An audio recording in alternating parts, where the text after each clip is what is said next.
So, a Daily Express journalist, Christian Calgi, was forced to apologise after he supported calls for Zara Sultana to be deported.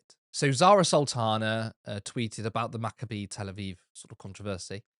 Said, next, UEFA must ban all Israeli teams. We cannot have normalisation with genocide and apartheid. And she's absolutely right, by the way. We should ban them from all competitions, ban them from Eurovision. We did it with Russia.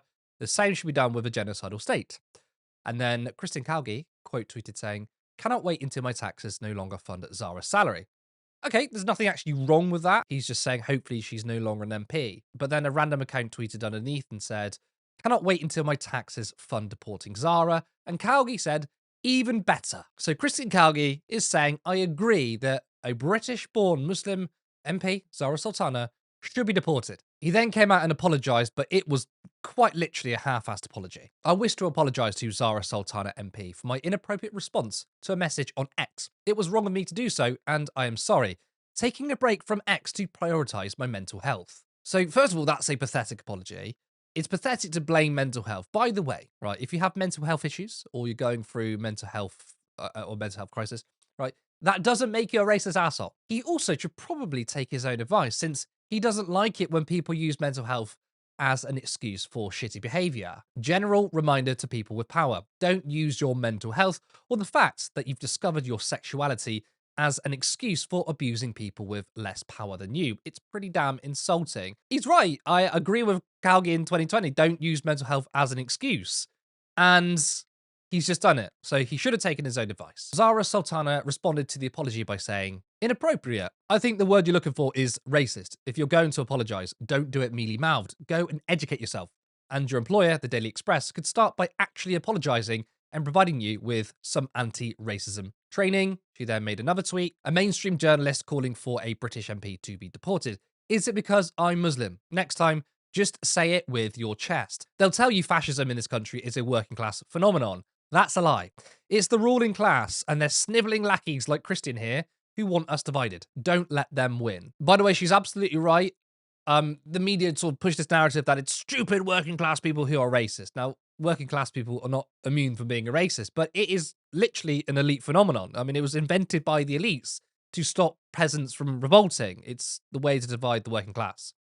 But it's the responses to the apology that's alarming. Right-wing commentator Nick Dixon, I think is on GB News a bunch of times, said, look what happens when you apologise to these people. Also, imagine being so obnoxious that people have to be forced to go on a course on how to put up with you. You know, an anti-racism course isn't specifically about Zara Sultana. You do know that, right? Daniel Hannan said, hard to imagine a more graceless response to an obviously sincere apology. I mean, first of all, the apology was not sincere, and Zara Sultana didn't have to accept it. Pat Condell, Muslims don't belong in parliament, and the public utterances of Muslim MPs consistently prove it. Marcus, a blue tick account who's obviously paid for it, he's got James Bond in his profile picture, he's never going to be James Bond, wrote, Muslim Zara Sultana, I demand an apology from Calgi. I don't think she even demanded one. British Christian Calgi. I mean, you can see how bad it is already. Muslim Zara Sultana, British Christian Calgi. They're both British. I unreservedly apologise, but misspells it and says I unreservedly apologise. Muslim MP Zara Sultana. That's not enough, you mealy-mouthed racist. See how it works, yeah? You can never appease these sixth-form Ayatollahs. Deport. Now, we've had a litany of those defending Calgi, saying he shouldn't have apologised, especially after Zara didn't accept his apology. And that earlier tweet by Pat Condell replaced the word Muslim with Jew. This is how it sounds. Jews don't belong in parliament, and the public utterances of Jewish MPs consistently prove it. Right? Once you start mentally doing that, anytime you see the media or pundit or politician attack a Muslim, replace it with Jew, and you'll see how normalised anti-Muslim hatred is. Now, Daniel Hannan expecting Zara to accept it is wild to me. Look, you are under no obligation to accept apologies. Most people don't really mean it. They do it because they're forced or because they're expecting forgiveness, right? If someone treats an apology as a process, right, which is, I say sorry, you forgive me, then move on. That's not an apology, right? Do not be gaslit and don't allow people to attack you if you don't accept an apology. You have no obligation. If someone is an asshole to you, they were an asshole to you. The point of an apology is for them to feel bad and then say sorry because they need to sort of correct a wrong.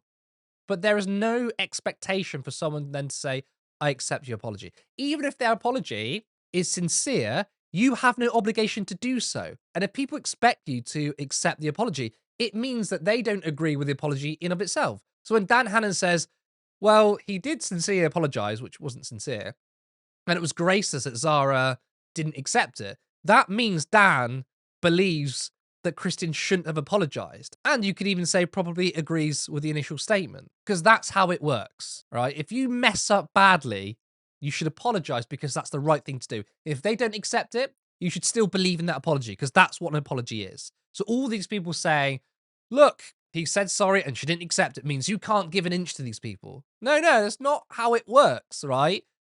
You were literally racist.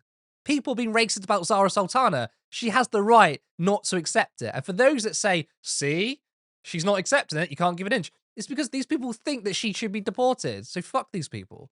And once again, it's the hierarchy of racism because obviously anti-Semitism is taken seriously. Calling for the deportation of a brown Muslim, British-born person in this country is racist. It shouldn't even need to be explained, but this is where we are in today's politics, that Christian Calgi is getting more criticism for apologizing than for being racist. Now, I'm sure you've heard many people say that Islam isn't a race, right? Being against Muslims isn't racist. And guess what? I used to think that was true, right? And because I used to believe that, I have some sort of insight into why people think that way. I used to think that being a Muslim isn't down to your race. Anyone can be Muslim. And technically that's true. Anyone can be a Muslim.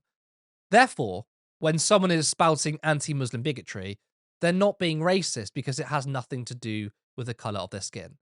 Well, I can tell you that I've been called a Muslim so many times in my life, despite being an atheist. And why do you think that is?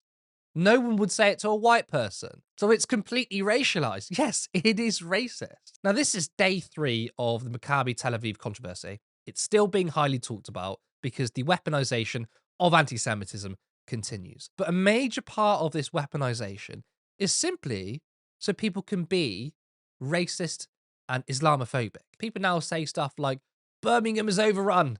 Jewish people don't feel safe because of Muslims. It's utter horseshit, right?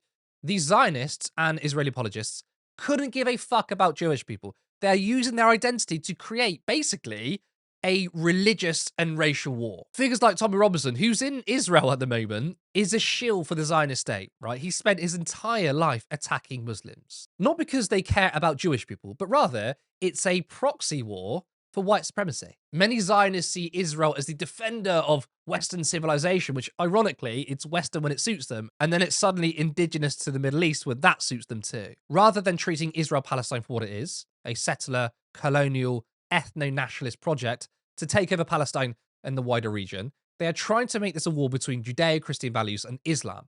And for many of these people, the Judean-Christian part is just white people. It's why most Zionists are Christian. Tommy Robinson has said it himself. He says that Israel is on the front lines of fighting against Islam. But this issue isn't about race or religion. It's systems, it's power, it's colonialism, and has always been that way.